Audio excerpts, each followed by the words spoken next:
Trump is floating the idea of a third term. And I'm talking about third term as president of the United States. And according to a recent report by the New York Times, some within his inner circle claim that it's just a tactic to keep his base engaged. But then there's a multitude of others, of course, claiming anonymity. They believe, as do I, that he genuinely wants to challenge the constitutional limits of the 22nd Amendment.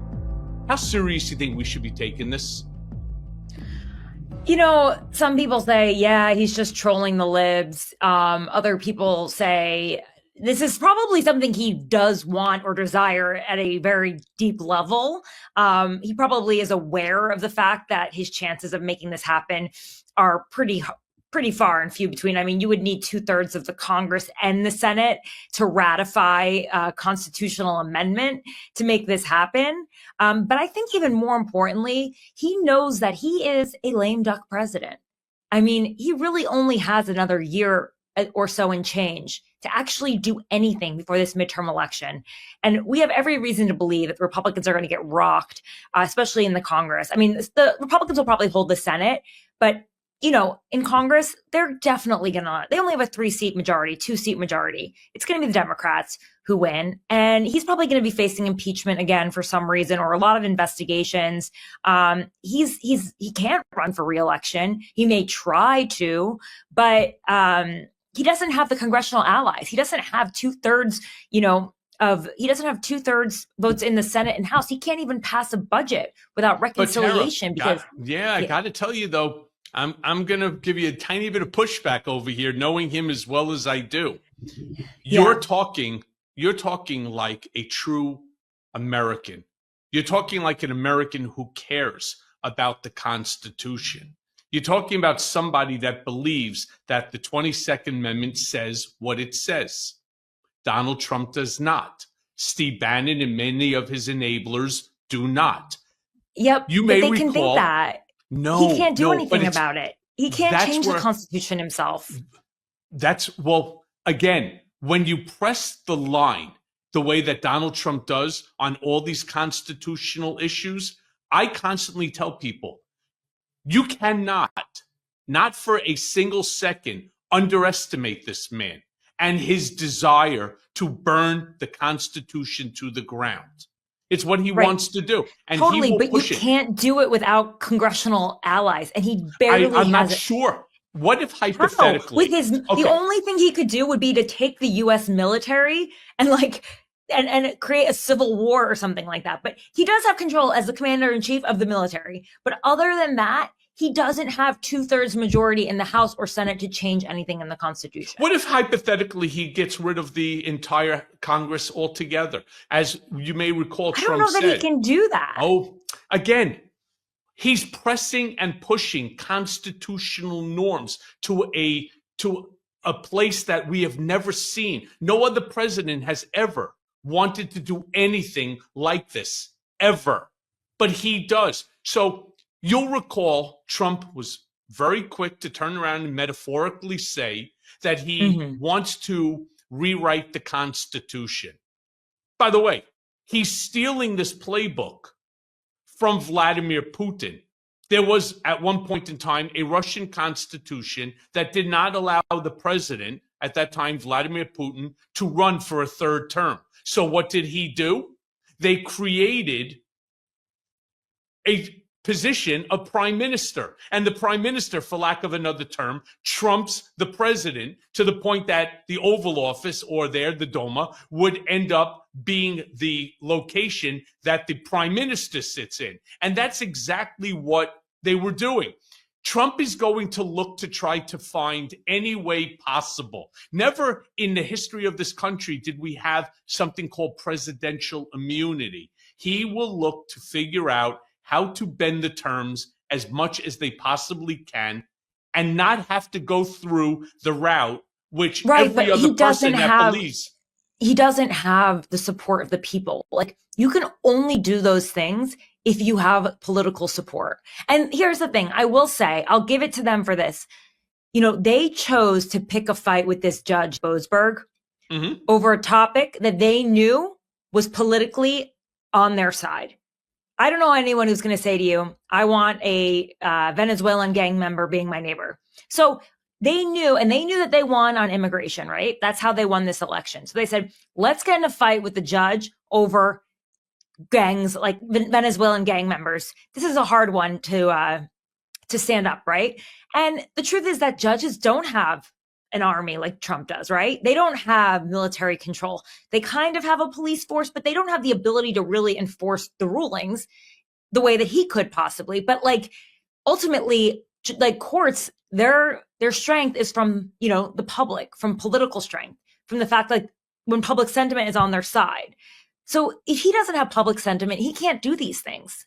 Well, okay, let me give you just again, knowing Trump as well as I do, and knowing how he wants to press the Constitution. Let me just but go you back can't and say change the Constitution without the votes. Well, without the votes. Again, what are you saying? Are you saying he's going to go with military force? By the way, he may not have to. What's another thing that he's doing or trying to do right now? He has this desire to impeach Judge Boasberg, to throw him off the federal bench. Yeah, he can use intimidation for sure. It's more than intimidation. Assuming hypothetically that he's successful in getting that done, what does that do?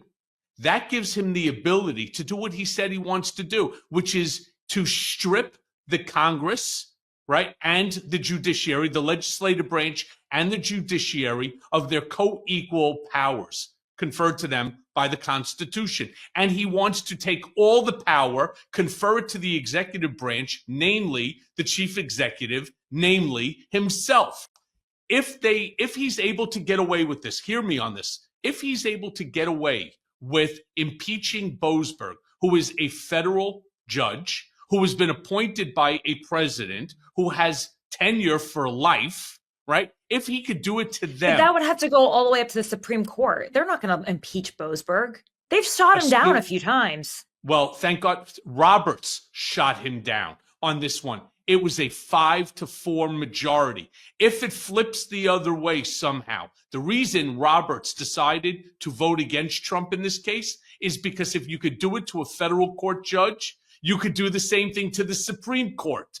And as Donald himself said, he wants to strip the two other co-equal branches and to confer all power to himself. If he does that, he will rewrite the Constitution the way he said, making himself the dictator, the monarch, the supreme leader for his life.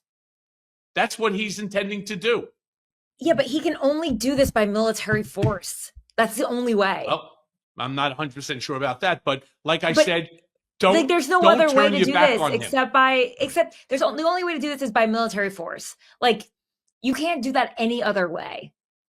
Well, there's no other way to do it. You know what? I'm going to have you back in 6 months onto the show, or a year, and we're going to see. In a year, the Congress is going to look so fundamentally different in a year. Yeah, they're going to clash. But like, let's see what happens this week with those special races right now. The Republicans are sweating bullets over the seats held by Mike Waltz and Matt Gaetz that Trump won by 30 points in Florida. Right.